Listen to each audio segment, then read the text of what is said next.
I told myself that I wasn't going to talk about my divorce online because I wanted to respect people's privacy. But I feel like I'm going insane. I have been separated from my soon-to-be ex-wife for less than a month. And it is just obstacle after obstacle after obstacle. And I appreciate all the love and support that I am getting from my friends, from my family, from people who barely know me, from my lawyers. Like, I'm grateful. But what I think people don't realize is, like, if you are not in the divorce, so like all my friends and my family, whatever, like their lives continue. And I'm over here drowning, struggling to breathe, crying all the time, feeling so angry, feeling like this 24/7. And my life has to continue too.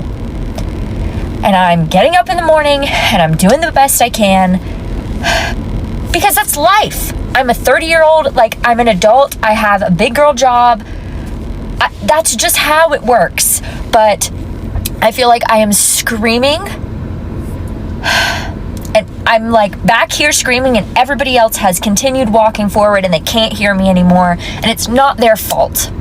The anger that I feel right now is not their fault. I just want this to be done. I want this to be over because I feel like I'm losing my mind. And each day, there's a new thing that I have to deal with.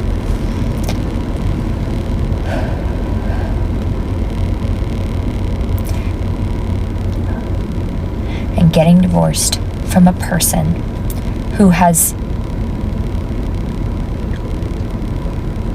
become a version of themselves that I do not like, that I do not recognize, is so heartbreaking.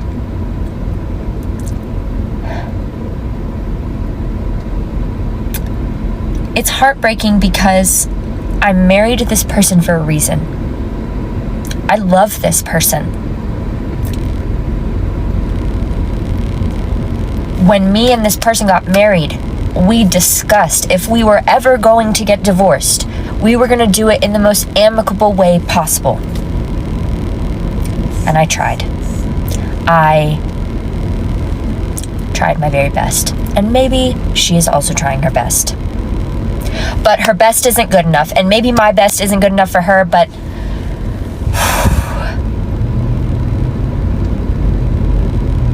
I need my therapist.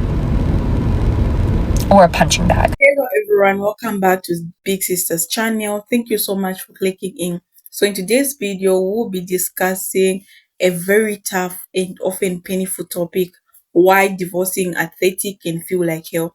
This period of life is already full of transitions and changes, and adding a divorce into the mix can be overwhelming. Let's explore why this is difficult experience. And so first up, let's talk about expectations versus reality. Many of us enter 30s with certain life expectations: a stable career, a happy marriage, maybe even starting a family. When you get divorced at 30, it can feel like your entire life plan is gone to hell. This can lead to a deep sense of failure and disappointment. You might find yourself comparing your life to those of your peers who seem to have all figured out. This comparison can amplify feelings of inadequacy and isolation, making the experience even more painful. Another thing is there's the emotional toll. Divorce at any age is emotionally draining, but at 30 you're often dealing with the added pressure of society expectations.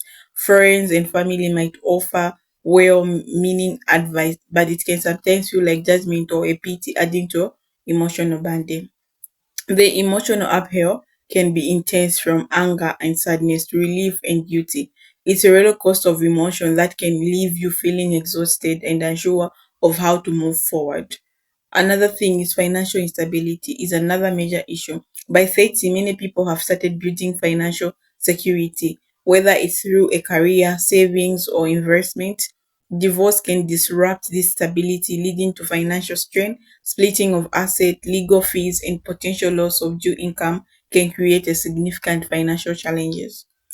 Rebuilding your finances after a divorce can be hard. You might need to find a new place to live, adjust to a single income, and reconsider your long-term financial goals. So societal dynamics also change dramatically in your 30s. Many society circles revolve around couples and family activities. Being newly single can make you feel out of place or even isolated. Friends who are married or in relationship might not fully understand your situations, leading to a sense of loneliness. Another thing that we talk about is navigating these social challenges can be tough. You might need to find new social circles or reconnect with old friends or while dealing with emotional fallout of divorce. Let's not forget about dating. Dating in your 30s is a whole different ballgame compared to your 20s. You're likely more serious about finding a compatible partner, but the dating pool can feel smaller and the stakes higher. Plus, carrying the emotional baggage of a recent divorce can make it even harder to open up and trust someone new. It can feel like starting over from your scratch, which is intimidating and exhausting. Balancing the desire for companionship with a need to heal from your divorce is delicate and often frustrating process.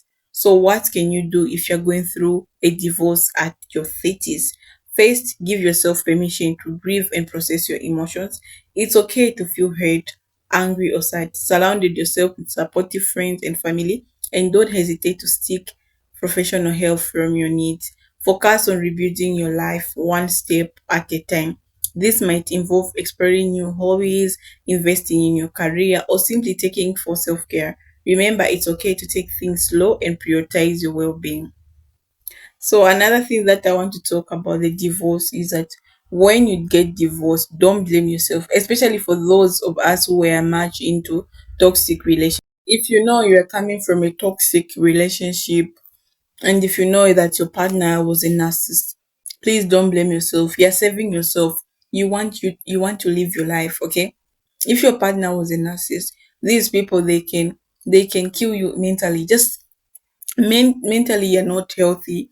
And another thing, some people they can beat you up, especially for those who are toxic.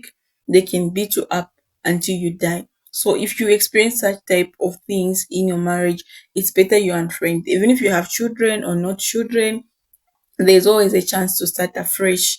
In life, you should be ready to start afresh at a certain point because anything can happen. Okay. And the fact that we meet these people when we are all grown up, okay, we are grown up from different backgrounds. He comes from another place, and the fact that you are not there when the teeth or from his teeth were coming out.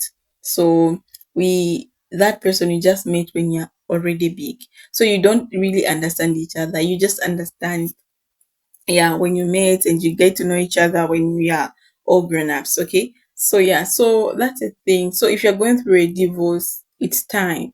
Okay, don't feel so bad, but it's time. You are going to pass through it, and you're going to be fine, and you're going to be happy. And when you heal from the divorce, if you still feel like you can start a new relationship, there are also chances that people who are willing to start a relationship with a person who's divorced. Okay, the fact that you just have to be like truth to them and tell them you were once married. Some people can't get affected because others were married too and their marriage didn't work out. I've seen people coming out from divorce and they get a good marriage after that because that person you left was not your person. Like that person is wasn't for you, okay? Wasn't for you. And that person, if he was not even appreciating you on top of that. So guys, I just want to say thank you so much for watching my videos. Kindly like and subscribe. All I can say is bye bye for now.